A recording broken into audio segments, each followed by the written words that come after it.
your sort of classic Republican who's like really into Bush and like Mitt Romney. Did I say something wrong?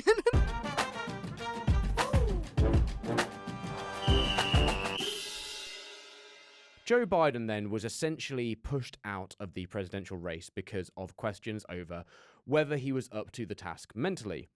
Donald Trump has, however, seemingly had much less scrutiny over his cognitive ability, and it's beginning to make less and less sense, as is everything he is saying. Nikki, is some sort of tide starting to turn here? Because it does seem like people are finally a little bit asking, what the fuck more of what he's saying?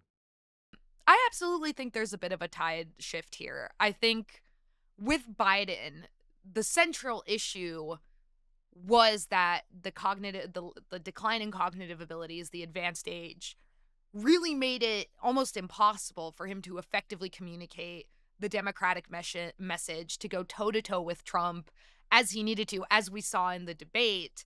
And we've also talked about it in previous episodes, but this idea that White House staff and the people around Biden were going out of their way to hide these issues because they knew they were a problem. Whereas with Trump, he kind of had the benefit of that contrast for a really long time. Trump was bad. He did not perform well in the debate. He rambles, he gets things wrong, he gets confused. But when contrasted to Biden, Biden was clearly worse. So Trump kind of got to slide under the radar in terms of, what his cognitive abilities are, where he is mentally. He is also very fucking old.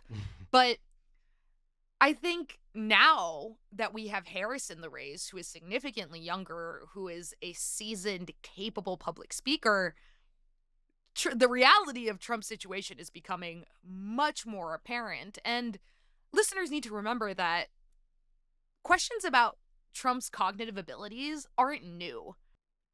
There was the very sort of infamous soundbite where he came out about bragging about taking a cognitive test and being able to remember the sequence of person, woman, man, camera, TV. These questions have been around for a really long time, and Trump hasn't gotten any better. He's getting older. Like, the rigors of the campaign are much more intense. He's been through a pretty traumatic incident in the assassination attempt earlier this summer. So I think now that Biden is out of the race and Trump has to step up his game, has to be able to make the argument, has to meet Harris on the debate stage next week and not just skirt through a performance because their opponent is so bad he actually has to show up and perform. The issue is much more top of mind. Nikki, person, woman, man, camera. Woman. No, but what's the next word? Oh, the next word? It's TV. Nice, good. I'm glad you passed my cognitive test there. That was a good test. I thank you, man. You're welcome. I'm really glad that's the threshold we hold the US president to. Brain work good. To be honest, but look, the thing though, Nikki, as well, the things he is saying, and it doesn't even seem to matter about the context or where he is. I know he's saying about when he's on the debate stage, it'll be shown up, but here's an example recently of him talking about bacon and wind energy. They say you're going to vote with your stomach. I don't know if you've heard it, but it's a little bit true. And groceries. Food has gone up at levels that nobody's ever seen before. We've never seen anything like it. 50, 60, 70%. You take a look at bacon, and some of these products and some people don't eat bacon anymore. And we are going to get the energy prices down when we get energy down. This was caused by their horrible energy wind. They want wind all over the place. But when it doesn't blow, we have a little problem. You just read it out. Like, he has this way of saying stuff that it seems like he's somewhat fluent, I suppose, but it's just fucking words. And I've tried to research this, and stats on bacon consumption in the US, hard to get hold of. Essentially, in the US, you make more bacon and pork than it's possible to be consumed, essentially. There's more supply than demand. Looking at stats as well, it looks like the consumption has gone up. The latest stats I had were in 2020, but Statista projects that it will have gone up in 2024. So it doesn't really make sense. He's bouncing around so much. Why are people treating it all like business as usual? Because I know what you're saying, that he's been like this a lot, but this does feel extreme. He's just saying words at this point. Well, I think part of the problem here is that he's like, I'm going to repeat it. He's been talking this way for years now. There is a litany of examples. If you go back to the 2016 campaign, his like word salad was a constant point of coverage. And the issue here is that the media has gotten so used to parsing out his language, to having to treat these rants seriously, because pretty frequently they contain allusions to fascism, authoritarian tendencies, outright lies, attacks on his political opponents, racist, misogynistic, xenophobic commentary, that reporters and journalists have kind of learned the language of Trump. They have to be able to understand and parse out this thing. And after so many years of covering his tweets, his posts, his speeches, his rallies and his press conferences, I think part of the problem is also that it becomes sort of second nature. Yeah. It's not at the top of mind. And that's why I think it's coming up now, because like I said, he is no longer running against another really old guy who also struggles with like age-related cognitive decline. He is running against someone incredibly capable. And as we've seen, Trump has been incredibly agitated by the rise of Harris, her popularity in the polls, her popularity among voters, the enthusiasm for her. I think one of the things she has done very intelligently is not engage with Trump. Yeah. He's doing his usual stuff. He's lobbing all these attacks against her. He's making all these criticisms. He's reposting incredibly misogynistic things about her. And she's not engaging. And that also kind of takes away the spotlight from the internal conflict between both of them, because it's not this constant, like, Trump said this, Harris responded, Trump responded again. The two camps are sort of becoming a little separated in their coverage. It's a lot of coverage about what's going on with Trump and the Trump campaign, a lot of coverage about what's going on with Harris and her campaign, and not a lot of coverage about the interactions between the two, because the Harris campaign has very intentionally avoided engaging in that tit for tat, and that also helps make Trump's current mental situation a lot more stark. Yeah. Because the noise around him is being cleared out. There's another thing about it, though, as well, in terms of how seriously Trump gets taken. And look, I don't think the media takes him seriously enough as it is. And the issue about, he's obviously saying things that are, racist, misogynistic. He's tweeting stuff which is just so beyond the pale, and posting stuff that you think, what the hell? But it simply doesn't make sense, which I find almost even more concerning, that it's like, not only does he hold these beliefs, he can't make them make sense or say it even in a straight line sort of thing. If you're going to be super far right, at least have the dignity to make some sense. But a reason on him not being taken as seriously too, I suppose, Biden was and is actually president whilst this was happening too. So at the end of the day, he's going to get that focus on him because he's got the lever of power. At the moment, Trump is both simultaneously incredibly important, but also a nobody and just a random civilian at the same time. So that also means that he's just not taken as seriously. Yeah, I would agree with that. I think I think we talked about it with Philip Bump when we interviewed him. Part of the dynamic here is that Trump has never been a policy guy. He's never been the kind of guy who's going to sit you down and articulate a well thought out plan for the governance of this country. He operates off of themes. Immigration bad, taxes lower, Democrats crime, Democrats communists. He doesn't need to have a really nuanced plan of governance. He doesn't need to appear in front of the public and justify why he authorized, millions of dollars in aid to Ukraine, or why his administration is pursuing student loan debt relief. He doesn't need to articulate those things. One, because, like you said, he's just a candidate. He's currently a private citizen. He's running for office. He's not the president. but also because the spheres in which he operates, rallies, friendly interviews with right-wing hosts and networks who know him, who know how to handle him, who are comfortable feeding him softball questions and letting him ramble, doesn't exact that from him. Yeah. So again, I think Trump generates a lot of noise, and most of that noise is unintelligible.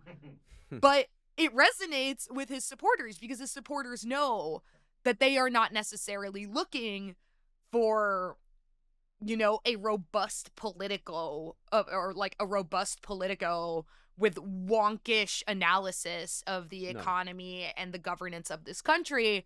They're looking for vibes. Yeah, and Trump knows how to give them the vibes. You could basically show them a sort of racist, misogynistic word cloud, and it would have a similar effect to what Donald Trump has to say.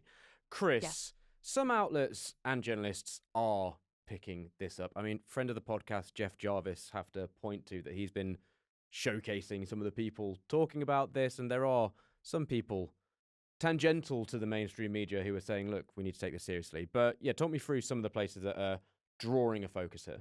Yeah, well, there was, I think you pointed this out, it was Jamel Bouie, who picked up that something Trump had said in a recent outing, I guess you could say, with Moms for Liberty. And I pronounced moms with an American accent. Nice. It was very good. I'll read it out. This is what he said because it's catastrophic. He said, think of it. Your kid goes to school and comes home a few days later with an operation. The school decides what's going to happen with your child. And many of these children 15 years later say, what the hell happened? Who did this to me? They say, who did this to me? It's incredible. I think it more or less goes without saying that this isn't reality.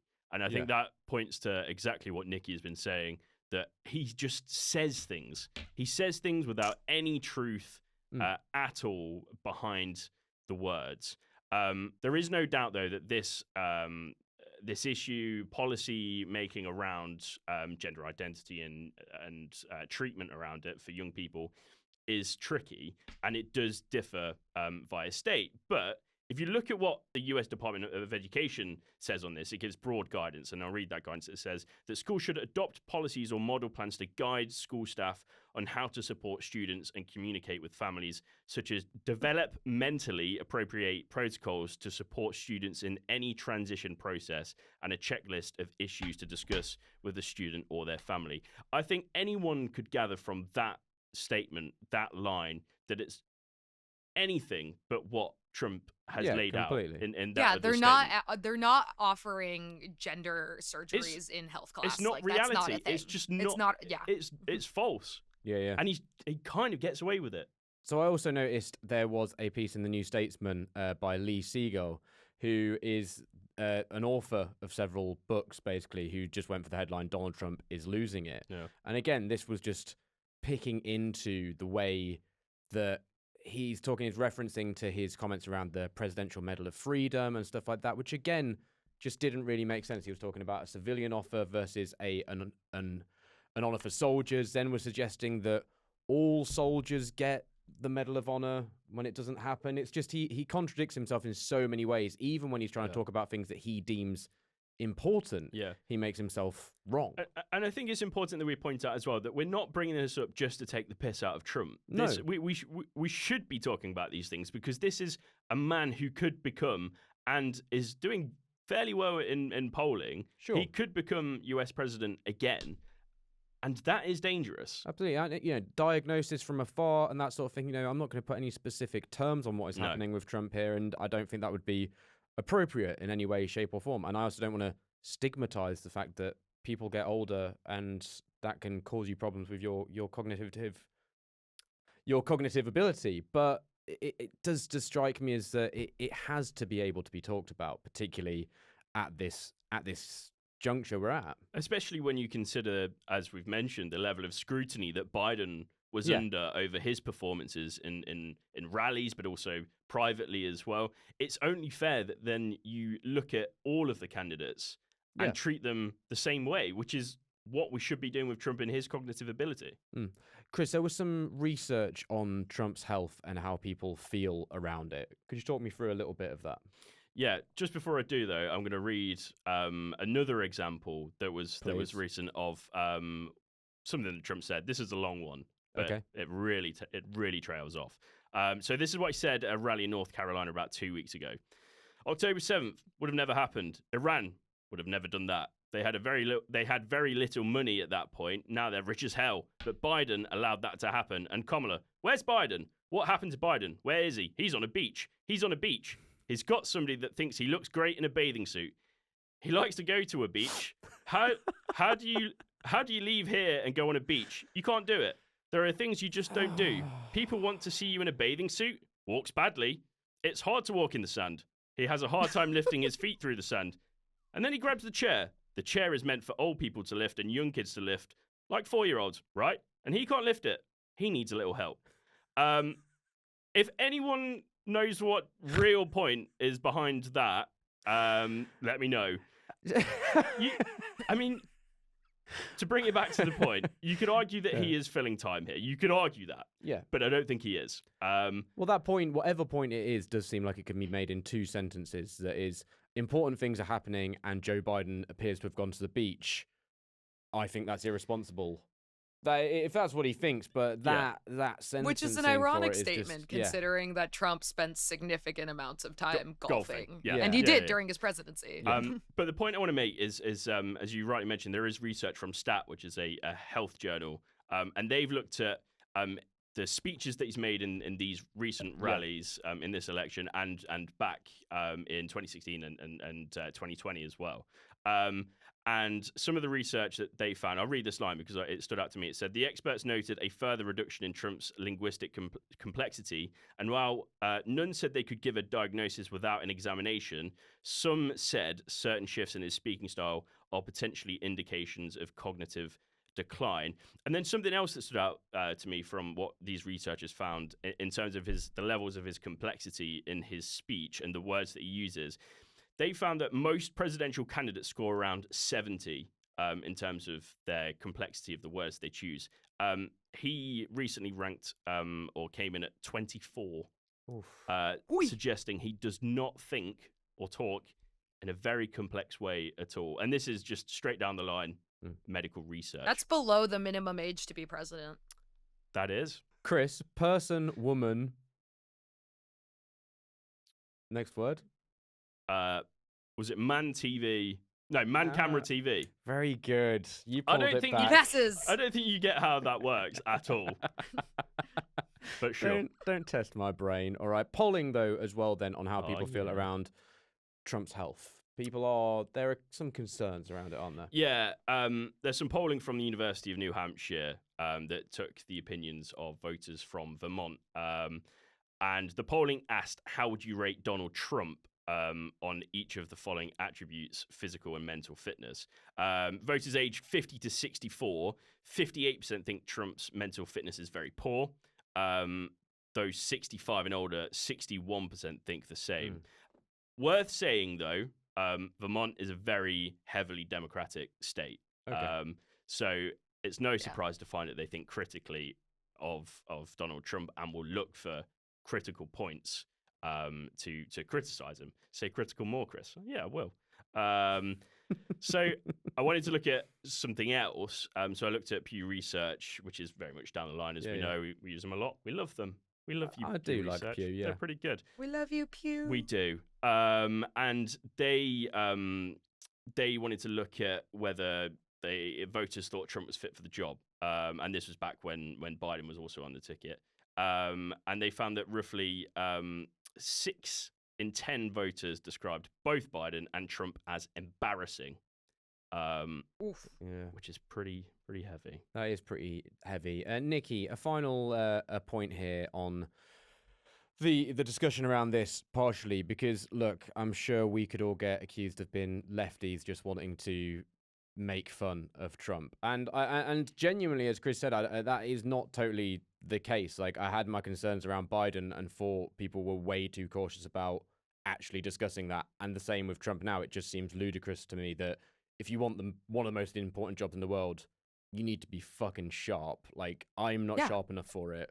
You're not I'll admit, actually. I'm No, really, no, really I not. wouldn't vote for you. No, I don't know, man. If I slicked the hair back, No, I think you I would. still wouldn't. I've got Kennedy hair. No, But you've but you but Nikki, there are some Republicans as well turning though, aren't there? And this suggestion that, not everyone would be totally unhappy at a Trump loss in the GOP.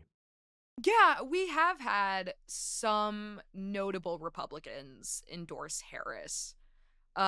There were several Republicans, former Republicans, or current Republicans who spoke at the Democratic National Convention who said they would be supporting Harris. Adam Kinzinger, Liz Cheney endorsed Harris earlier this week. One of the things that's important to remember here is Trump has an incredibly solid hold on the Republican base. Yeah. What these Republican endorsements for Harris are doing and why the Harris campaign is promoting them a bit is, I think, they are trying to appeal to that right-leaning, centrist, independent, your sort of classic Republican who's like really into Bush and like Mitt Romney. Okay, fuck you. Fuck both of you.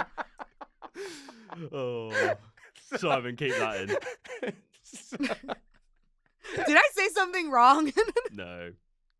Okay, old school Republicans, older school Republicans who were really into your Bushes and Romneys, the eloquent. I don't know, not to say that George W. Bush was super eloquent, because if we want to talk about Republicans who talked funny, Bush is up there. For sure. Yeah. But the sort of idea that Trump has really brought down the discourse within the party is an embarrassment to the party, like the polling Chris just read kind of indicates. They kind of want that excuse to maybe, once in their lives, vote Democrat. It's a marginal group. Sure. I don't think it's going to be a deciding demographic within the election. But what the Harris campaign is trying to do here is show some of these kind of disaffected Republicans, like, you have permission to join this, even if it's temporarily. You don't have to tell anyone. The ballot is secret. But hey, look, some Republicans are doing it. And that's kind of what I think that is. You can like Bush and vote Democrat is what can I hate what can that. happen. I hate that. Sorry, Nikki. No, it's because, Democrats don't like Bush, but I do think there is like a class of Republicans who felt that there were Republican politics. Nikki, sorry. We're laughing at... I don't What did I do? I don't think Nikki knows what... We know you mean Bush as in George W. Bush, but... Oh my God, you fucking perverts. What is wrong with you? Oh, it's a long day. It's been a long day. Children. Absolute children. Sorry. Yeah, I'll take the hit.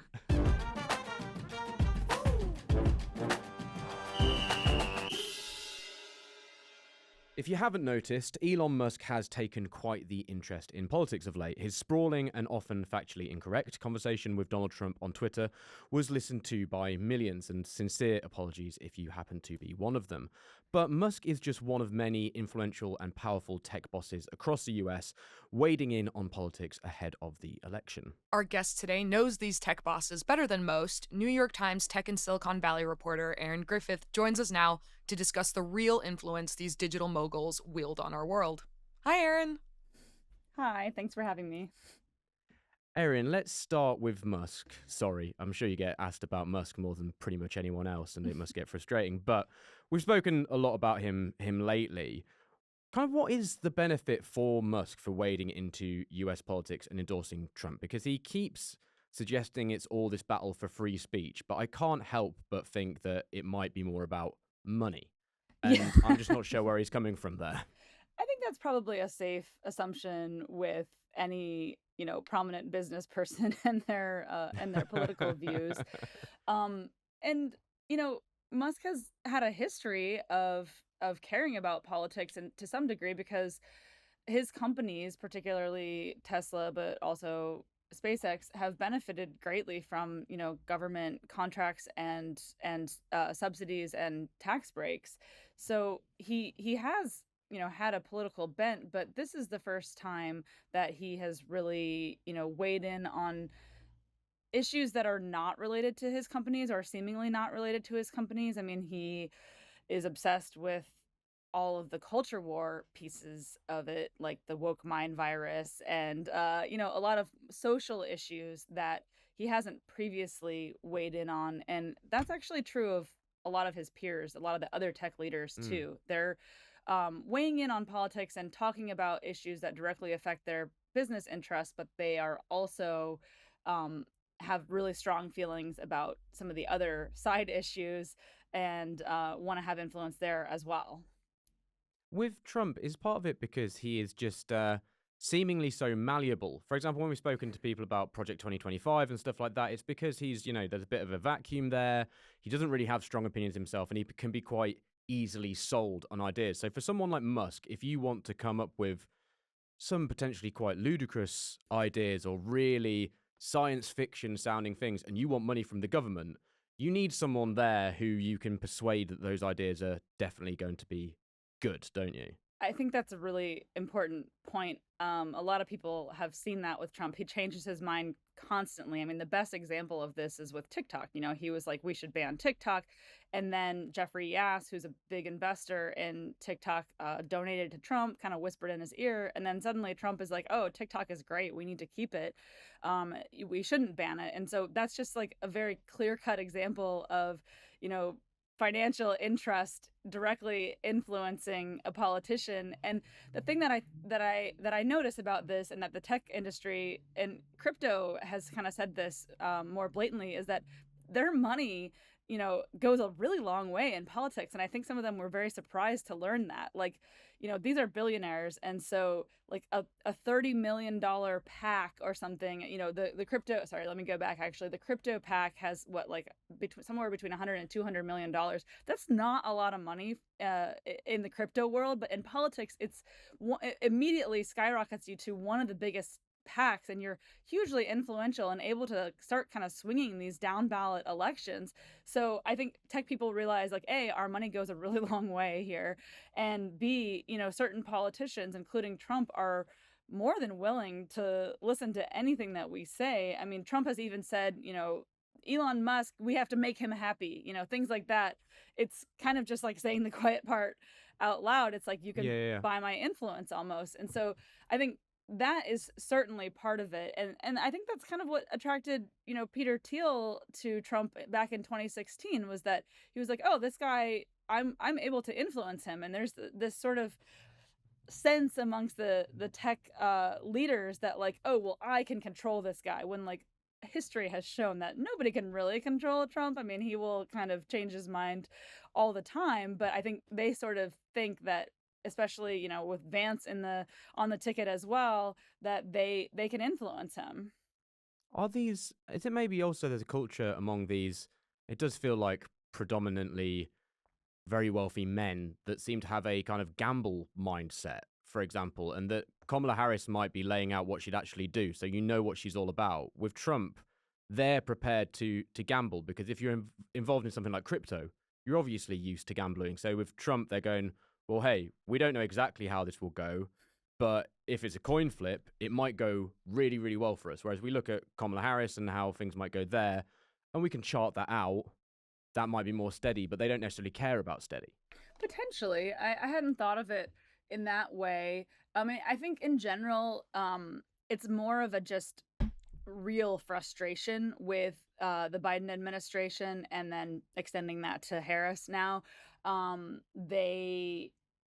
Biden has typically not really had a great relationship with the tech industry, or just even the business world in general. Unlike past Democratic leaders like Barack Obama and Hillary Clinton had very cozy relationships with Hollywood, Wall Street, Silicon Valley, the places where there's big money and business. Biden hasn't been like that. He's like ties to labor.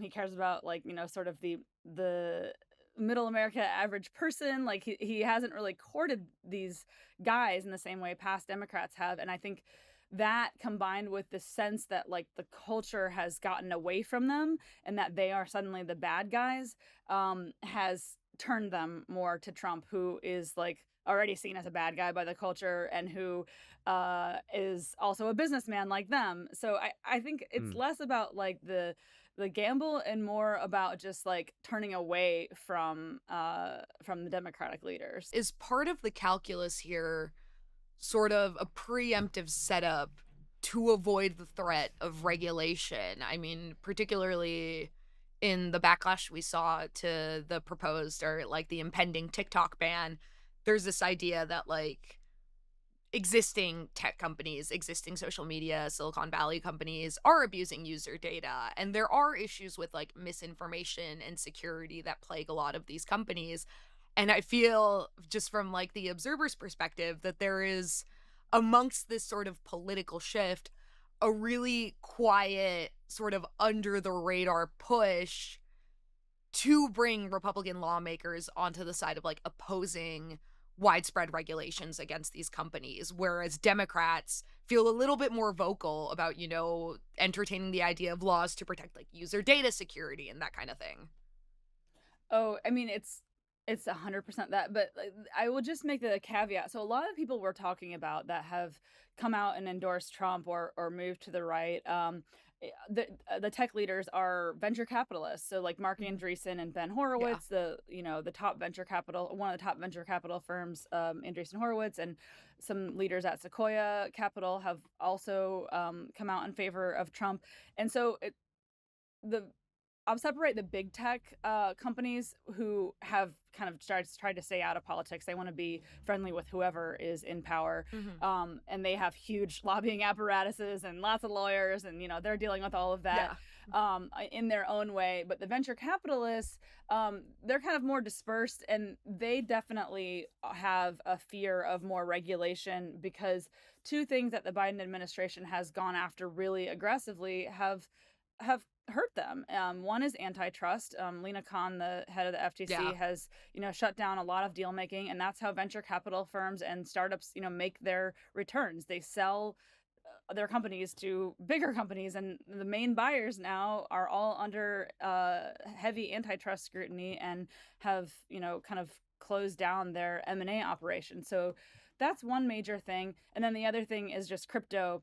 And Gary Gensler, the head of the SEC, has just aggressively gone after crypto companies, and many venture capital firms have gotten way into crypto and feel that their companies have been unfairly, you know, harassed by regulators. And so those are the two kind of main pieces of regulation that they do not like. And, you know, Harris has tried to be a little bit friendlier than Biden on that stuff, but you know, trying to soften it a little bit because Biden definitely has been very aggressive on it.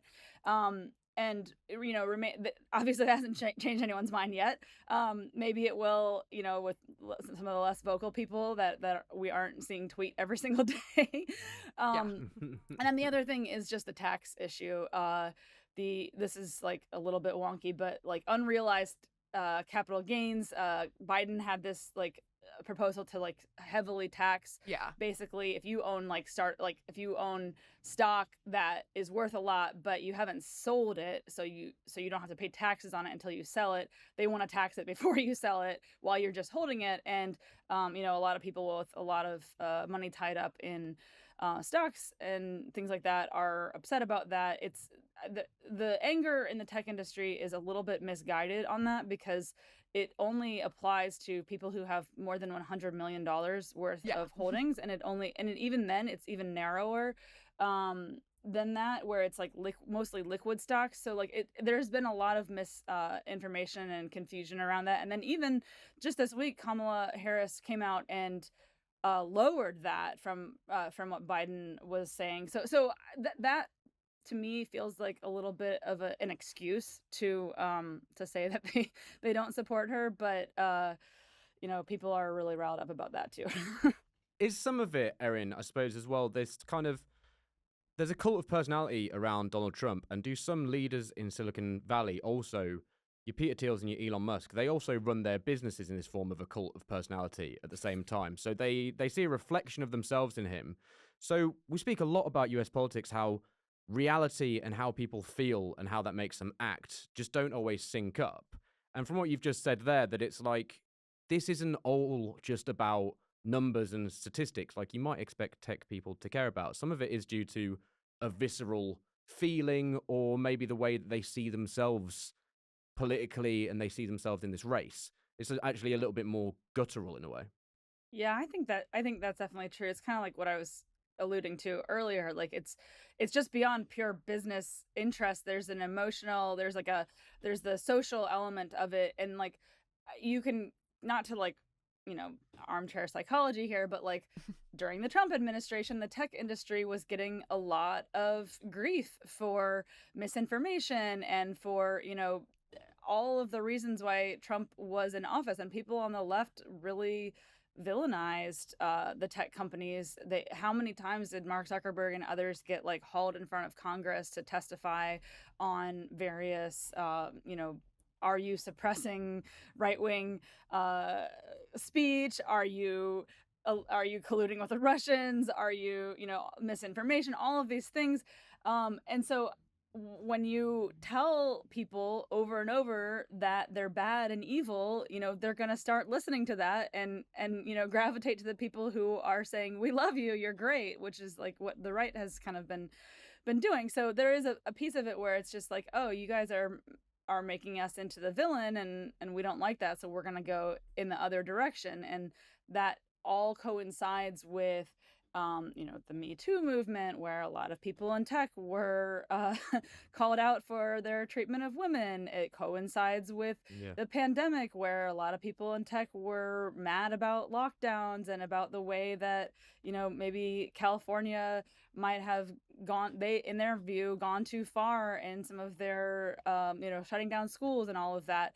And it coincides with, you know, the protests and all of that, telling tech companies that they're racist because they don't have hardly any people, underrepresented people of color at their companies. So like all of that combined, you know, has sort of turned, I think, a lot of the people, especially who are very online, to the right.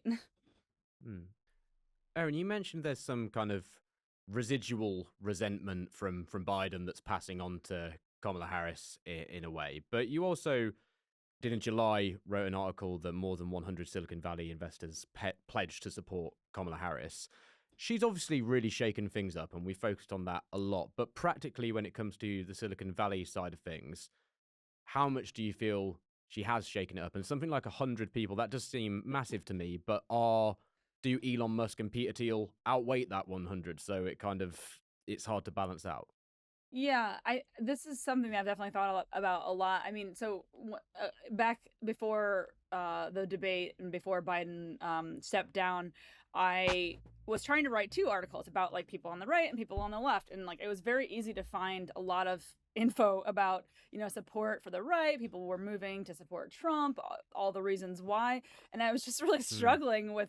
People didn't really want to talk to me about being on the left. They didn't have anything interesting to say. They were just kind of like depressed almost. I mean, there was like no enthusiasm for Biden, and it was just so apparent, and I just couldn't really find an article in it.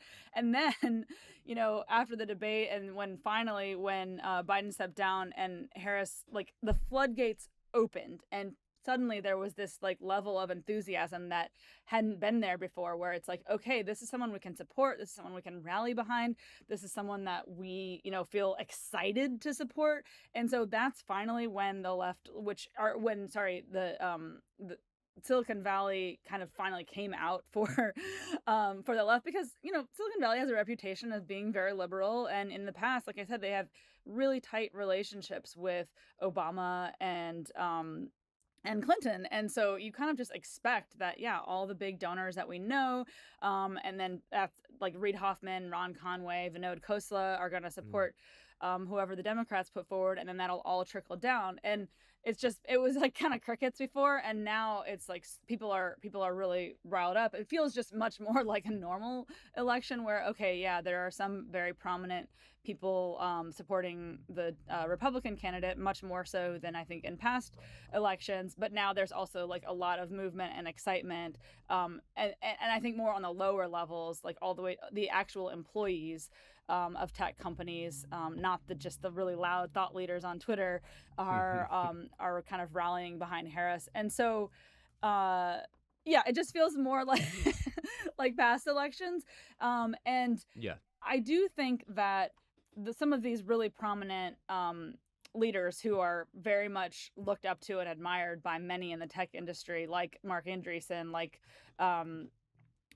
even David Sachs and Chamath Palihapitiya on the All In podcast, and some of the other investors and Elon, of course, that has a trickle down effect, of course. Like if people were on the fence, or people were kind of like, yeah, I don't know about this cancel culture thing, or Elon seems to be making sense on some of the more wacky ideas that he's putting out there, that gives them air cover to kind of believe it themselves as well. And I've interviewed some people who have said, yeah, if you 4 years ago said, like, I am voting for Trump in Silicon Valley, you would get some like strange looks. It would be kind of like a record skip moment. But now it's a little bit more like, oh, okay, well, sure.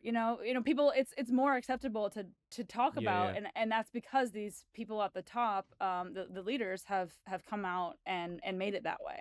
Erin, I just had a final question just to wrap up on, largely on Elon Musk, but also on these kind of, the tech characters that do pop through, people like Peter Thiel and stuff like that. There's obviously masses of coverage on them, and some of that is from, experts as yourself who really focus on that, but a lot of it is more general rewriting of silly things they've said or looking at tweets they've done, and they seem to get a massive amount of focus. Do you feel like that focus is in the right place? And also, do we actually take these people seriously enough? We can't look at Elon Musk like a joke. Like it does seem so often. He actually does need to be taken seriously, even if he's saying totally stupid shit. Yeah, that's a great question. I mean, I think, was it last week that Trump said that he's going to adopt, Elon Musk's proposals to like get rid of certain government agencies. And so, you see things like that, you're like, well, I guess, yeah, we do have to take this seriously. So yeah, there is a reason why we, the media reports on everything Elon Musk says, because he is extremely influential and in our economy, in our culture, in the Ukraine war.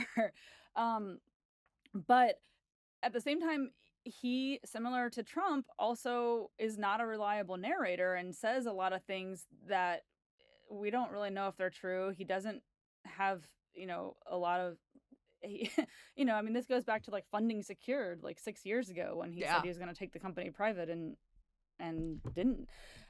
So yeah, it's really kind of this crazy whiplash that we're running around. Like, he tweets something and we're like, is it true? Is it not? There's all these headlines. I mean, it's just like the $45 million PAC thing. It took us like a week to figure out what was real and what wasn't around that. And, it's true. He does have a PAC. It's not really clear if he's giving it $45 million a day, but Trump repeated it. And do we believe Trump? I don't know. So yeah, it's something that I think we in the media grapple with all the time, is like, how much attention to give these tweets? How real are they?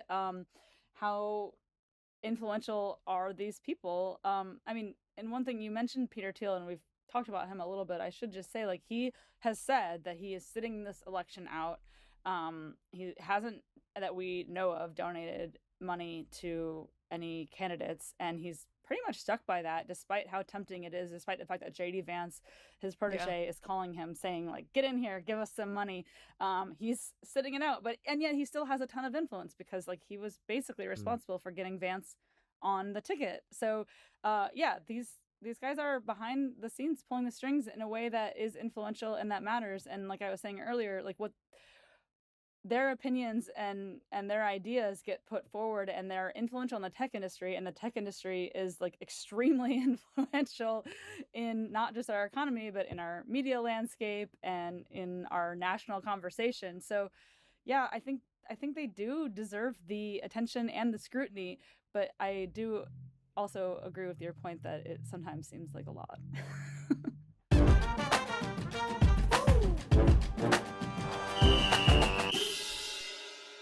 Nikki, to round up a few other stories that are not getting maybe as much attention as they should, but this one actually is getting a bit of cut through, it seems to me. There's this weird Russian interference story that's going around. Can you break it down for me a bit, please? It basically seems like a big chunk of right-wing influencers are being accused of having been getting a pretty colossal amount of money from Russia, essentially. Yeah, so it's a really wild story. On Wednesday, the DOJ indicted 2 Russian nationals who work for RT, the Russian state sort of propaganda network, in regards to a scheme to distribute Russian propaganda to American voters through the use of prominent conservative social media figures. I need to be clear here. None of the influencers, Republican influencers, sort of involved in this indictment have been charged with anything. There is actually a pretty high chance that some of them didn't even know. To me, that's a little questionable, because it's kind of like, how do you not do your due diligence to figure out where this money is coming from? The defense does basically seem to be that we're victims because we've been duped. Yeah. Because how did we know people giving us stupid amounts of money that we wouldn't get anywhere else? How are we to know that was suspicious? So the scheme here involves this company called Tenet Media. They were not directly named in the indictment. The indictment alluded to, they called it Company One, and they described it as like a Tennessee-based media company and gave a description from like the company's website. And it turned out that there was only one Tennessee-based media company that used that description for themselves, and CNN confirmed that it was Tenet Media. Tenet Media has 6 influencers, podcasters, commentators under its umbrella, and these include Tim Pool, Dave Rubin, and Benny Johnson, who are all right-wing commentators. Their content kind of varies. Their style kind of varies. Also, the white nationalist Lauren Southern is one of their content creators. But what they did was essentially these 2 members of RT Media approached some founders who are not the influencers actually distributing the content, and said that they had a financial backer who was going to provide about $10 million to this company. That the RT employees were disguising their own identity. They weren't like being super forthcoming about where they worked. And this investor wasn't real. It was a fake identity that they invented, and then told some of these creators, no, this is the guy that's funding us. They created like a fake profile for this quote unquote investor. And the amount of money that these creators were getting, it's something like, some of them were getting like $400,000 a month for videos. That'd be nice. And most of them have come out at this point and said, like, we are a victim. We did not know this. No one has influenced my content. I have like full creative control of the videos I produce. It was kind of like a licensing agreement. Like, they would produce content and it would be distributed through Tenet Media. But in the indictment, the DOJ does outline some instances where these Russian actors and these people who were like hired by Tenet were approaching creators and being like, oh, this incident just happened, so-and-so should cover it from the Russia-Ukraine angle. And a lot of these creators do have a lot of commentary in their content that aligns with Russia's messaging regarding the war in Ukraine. There was a clip of Tim Pool going viral on Wednesday where he is basically calling Ukraine the enemy of the United States. So none of them have been charged, and I want to be clear about that. There is no allegation of criminal wrongdoing for these creators, but this speaks to a larger pattern that we've seen from Russia, in which they feel that conservative commentators are kind of useful idiots to transmit their messaging to the American public. We saw this with Tucker Carlson, where the Russian government was essentially admitted that the only reason they gave Tucker an interview with Vladimir Putin was because they knew any other reputable news outlet would give hard-hitting, critical questions, and that they felt that they could kind of manipulate the situation a little easier if Tucker was the person conducting the interview. So we've seen this pattern, and I think it just goes to show how little a lot of these conservative organizations, conservative media organizations are doing in terms of due diligence throughout the entire conservative media ecosystem. There is a lot of obscurity in terms of who is funding these media outlets. And the thing is, like, there's a ton of money in right-wing media. Like, in our interview with Erin, we're talking about, like, venture capitalists who are throwing money at these sort of, like, ideological commentators to further a messaging. And I think this indictment really exposed how some of that money is being transferred from foreign actors to the United States. And we are going to release a right-wing version of American Friction from next week. So, you know, to That's bring right. some money in. And, yeah, I've just been speaking to some guys online. Yeah. They seem pretty happy about it. I think so. Chris, so on the Russia side of things, a strange one that I saw was that Putin has said that he wants Harris to win. We just can't really trust anything. Like, that's been reported as if it's like, oh, well, Putin said it. Why would Putin lie? He does lie a lot, doesn't he? Well, So, yeah, he's known for bending the truth. Yeah. He's known for a lot worse. Yeah. Oh, God, I would yeah, say. But yeah. No, you'd be right to say that, Jav. Well done, you. Cheers, man. No, yeah, this, no, yeah. Exactly. He was quite jovial with this statement, where he came out and Really? kind of supported. Yeah, he was kind of smiling and smirking as he said it. This was at the Eastern. I got the impression it was kind of sarcastic. Yeah. Okay. Yeah. That's right. And as Brits know, we can spot sarcasm from a mile away. Exactly. But yeah, so what he said at the Eastern Economic Forum in Vladivostok, he said this: "She laughs so expressively and infectiously. That means that she is doing well. Trump has imposed more sanctions on Russia than any president has imposed before, and if Harris is doing well, then perhaps she will refrain from doing this kind of thing." It's hard to know how serious he is with this comment. As I said, he was kind of smirking when he said it. It wasn't a massive statement or anything like that, but it's a sign that Kamala Harris's image that she's put across of, you know, being quite energetic and bubbly. I think it's a sign that may turn against her in some way, especially when it comes to right-wing media and their attack lines on Kamala Harris. I wouldn't be surprised if we see the likes of Trump or J.D. Vance come out and say, look, Harris is backed by Vladimir Putin and backed by the Kremlin. And we could I kind think of that's see that. entirely what the intention was. Yeah. I think you're right, and I think that goes directly to your point of you saying that they think Russia thinks of these right-wing commentators as useful idiots. Essentially, I think they will pick up on this messaging and use it against Kamala Harris. I think that's what we'll see. I think the biggest quagmire for Putin right now is the war in Ukraine, and it's abundantly clear that Republicans hold a much more favorable position to his interests than Democrats do. There's no real upside to him for a Democratic administration and a democratically controlled Congress. I think also what it does, though, is it gives Trump some ammunition to say, Putin's scared of me. As we've mentioned before, Trump has been very forthcoming in saying that if he was in the White House, Putin would never have dared to enter mainland Ukraine. He would never have dared to do that, which, you know, probably isn't the case. But that gives ammunition to Trump now to say, look, Putin's endorsing Harris. He's scared of me. Yeah, there's a lot of ways that message can be warped to actually make you go, it's pretty bad for Harris there. Nikki, on jumping to another endorsement that's happened.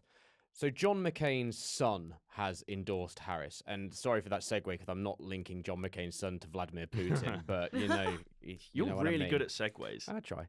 So in the UK, seriously, if someone said, I don't know, Margaret Thatcher's grandson or Tony Blair's son backed someone, I can't imagine anybody caring at all. Does not having royals, you know, make you all a bit weird about political dynasties? I mean, I think the weirdest people about political dynasties are you guys. Just throwing that out there. Who have we got? Like King Sausage Fingers? Are you serious? But they're actually but they're royals. They're real How royals. dare you? Yeah, He's how our dare king. you Take insult it back. him. But you know what I mean? We've got royals. You Yeah. kind of just have to No, make we do. up We do random have people. American political dynasties. Like the Yeah, biggest yeah. one being the Kennedys. Like Sure. RFK Jr., I think a solid chunk of his public recognition is because his last name is Kennedy. Sure. But I think this goes back to the point I made earlier, this idea that like I don't think it is going to have an insane, like really noticeable impact. But it does say something about what Democrats are trying to market. John McCain is sort of seen as this like maverick who was willing to stand up for what's right, regardless of partisan politics. I don't necessarily agree with that assessment, but you know, he's a war hero and sort of, I think if you had to point to a political figure that is sort of emblematic of what Republicans think they are or want to present themselves as, at least maybe Republicans like a decade ago, John McCain would be one of the figures that they pointed to. So his endorsement, again, just gives the Harris campaign the ability to say, see, these are the types of Republicans that are supporting us. You don't have to support that brand of Republicanism. Yeah. You can vote for us this one time and then focus on rebuilding the party, which personally I think is a little bit delusional, but I see where they're going with it. Finally, Nikki, then we've said a fair chunk of news which is bad for Trump and mainly not so bad for Harris, but sticking on to something that does seem to be a constant issue for Harris politically in terms of her positioning and the messaging around it. This pushing for a ceasefire line after developments that we've seen in Israel and Gaza of late, it seems like it's just not going to quite cut it for her politically at the moment because it's just one note. They're saying the same thing over and over and over, and I'm not massively in tune to the issue on the exact details, but there just doesn't seem to be the movement. Is it starting to become that hurdle for her that she's got to change what she's saying or do something different soon? Oh, absolutely. It's one note, and it makes no political sense at this point. We saw this week, Haaretz, a major newspaper in Israel, essentially reported that Netanyahu had intentionally tanked the ceasefire hostage deal that was being negotiated in July. The majority of the Israeli public at this point is opposed to Netanyahu. And the only reason Netanyahu remains in power is because he can only be ousted through essentially like an agreement within the Knesset, the Israeli legislature, to oust him. And when he was elected, he made very strong overtures to the rightmost wing of his party, and they are hell-bent on continuing this war. And the reality is that the United States holds all the levers of pressure. There is no political upside to continuing this war. It is unpopular in the United States. It is unpopular in Israel. Netanyahu is unpopular. And part of the reason he is drawing out this conflict and, sabotaging ceasefire negotiations is because it would benefit him to have Trump come back into power because Trump was extremely deferential to his administration. The moment the United States seriously starts applying pressure to Netanyahu's government and saying, if you do not seriously come to the table, negotiate a ceasefire, negotiate a release of the hostages, we are cutting off arms. That is, if the United States wants to secure a ceasefire deal, at this point, it is abundantly clear that they need to put pressure on Netanyahu. And the Harris the Harris campaign is like fumbling a feast on a silver platter right now because she had every opportunity throughout the DNC, early in the campaign, in the CNN interview, to take on a much stronger stance that would start to apply that pressure to Israel, that would reassure the more left-wing part of factions of the Democratic Party that progress was happening. And she's kind of just letting it slide, keeping the same line as Biden. And to me, it's incredibly frustrating because I think this like it sucks to have to reduce this to a flat electoral political calculus because every day people are dying. But the political math for Harris and the path she is pursuing obviously do not make sense. Yeah. And I just think it would behoove her. It would help her. And it would help both the people in Gaza, the people in the West Bank, and the people in Israel to start pressuring Netanyahu's government to make him feel like his administration is at risk. And I just don't understand why it's not happening. I do not understand it.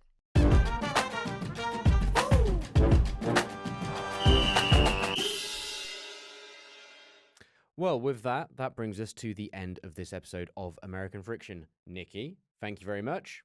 Always a pleasure, my friends. Chris, thank you very much. Yeah, it's sometimes a pleasure being in there with you. Yeah. But thanks for inviting me. That's okay. And Jarv, good job. Thank you, mate. That's what I aim for. I was lying. And an even bigger thanks to you listeners. If you want more from us, we're out with a new episode every Friday, early afternoon if you're in the UK, and in the morning if you're stateside. You can also follow us on Twitter, Instagram, and TikTok. Our name on each platform is @AmericanFrick. That's @AmericanFric. And a quick reminder, if you enjoy what we're doing, please do rate and review us wherever you're listening to the show, and make sure you subscribe so you get the episodes every time and listen to it every single week forever. You've been listening to American Friction. We'll see you next time.